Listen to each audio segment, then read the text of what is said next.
ہم اپنے بچپن میں اپنے محلے میں ایک بوڑھی عورت کو دیکھا کرتے تھے، وہ پاگل تھی، بچے اس کو تنگ کرتے تھے، کنکر مارتے تھے، تو مجھے میری امی کہتی تھی بیٹا اس کو کبھی نہ تنگ کرنا، کبھی کنکر نہ مارنا۔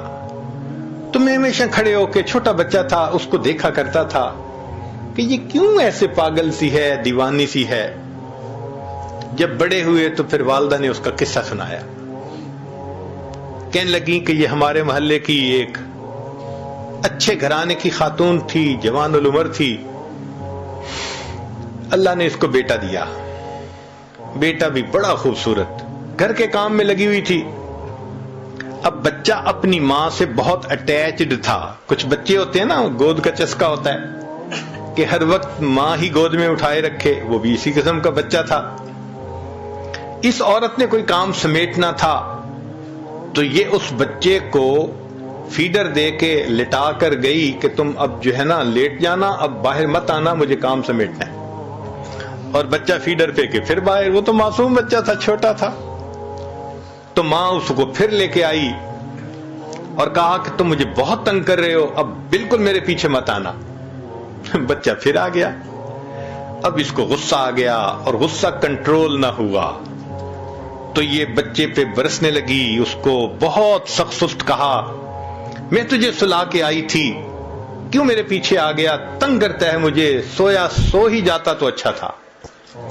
جب اس نے یہ الفاظ کہہ دیے نا کہ تو سویا سو ہی جاتا تو اچھا تھا، اللہ کی پکڑ آ گئی۔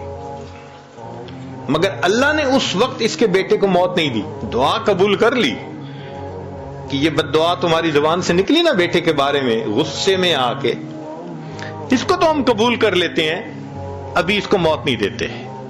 اب وہ بچہ پڑھا ہوا، لکھا پڑھا، وہ اسکول کا سب سے انٹیلیجنٹ بچہ، وہ کالج میں اسکالرشپ پانے والا بچہ۔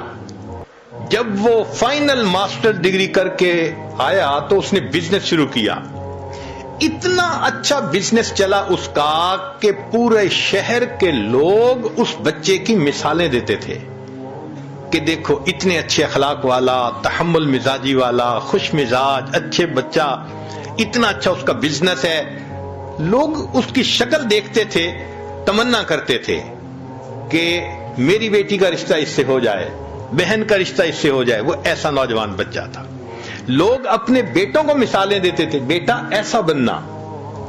لو جی، بالکل جب جوانی کا وقت تھا، اب ماں نے اس کے لیے اپنے ہی رشتہ داروں میں کوئی بہت خوبصورت بچی حور پری ڈھونڈی، پھر اس کے لیے بڑی تیاریاں، پیسے کی کمی نہیں تھی۔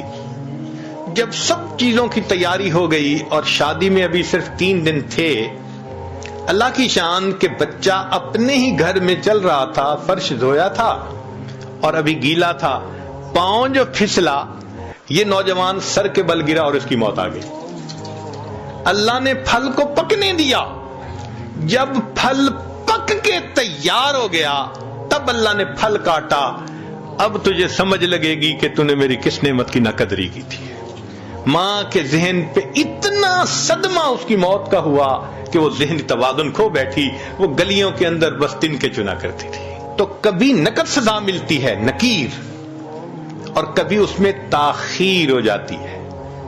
آج بہنیں چھوٹی چھوٹی بات پہ بھائیوں کو بددعائیں دے دیتی ہیں اور پھر بڑے ہو کے انہی کے لیے پھر بیٹھی رو رہی ہوتی ہیں، حضرت میرے بھائی کے لیے دعا کریں وہ نیک بن جائے، میرے بھائی کے لیے دعا کریں اس کی شادی کی زندگی میں مشکلات ہیں۔ بھائی کیوں بد دعا دی تھی؟ تو گناہوں کی سزا کی دوسری قسم تاخیر کہلاتی ہے، اور ایک اور بھی صورت کہ گناہ تو کیے جوانی میں، اللہ نے بڑھاپے میں بیوی کو نافرمان بنا دیا۔ یا اللہ، جتنی یہ اذیت ہوتی ہے نا کہ جوان اولاد ہو جائے اور وہ ماں کے ساتھ ہو، اور ماں اور اولاد سب ایک طرف اور اکیلا بوڑھا ایک طرف، اور وہ سب نافرمان ہو اس کے، جتنا بڑھاپا ذلیل خوار ہوتا ہے نا وہ بوڑھا بتا بھی نہیں سکتا۔ تو بڑھاپے میں اللہ تعالیٰ نافرمان بنا دیتے ہیں اولاد کو, بیوی کو. یہ تاخیر کہلاتی ہے. ایک تیسری چیز ہوتی ہے, اس کو کہتے ہیں خفیہ تدبیر. یہ سزا ملنے کی تیسری قسم ہے کہ اللہ ایسی طرح سے سزا دیتے ہیں نظر بھی نہیں آتی اور وہ سزا مل رہی ہوتی ہے. مثال کے طور پہ بچی کا رشتہ طے ہی نہ ہونا کہیں. اب انسان سوچتا پھرتا ہے کسی نے رشتہ باندھ دیا. کون باندھ سکتا ہے؟ اللہ تعالیٰ کوئی کام کرنا چاہے تو مخلوق روک سکتی ہے؟ کوئی نہیں روک سکتا. تو ایسی طرح سے سزا ملتی ہے کہ بندہ اس کو فیل بھی نہیں کرتا کہ میرے گناہوں کا وبال ہے.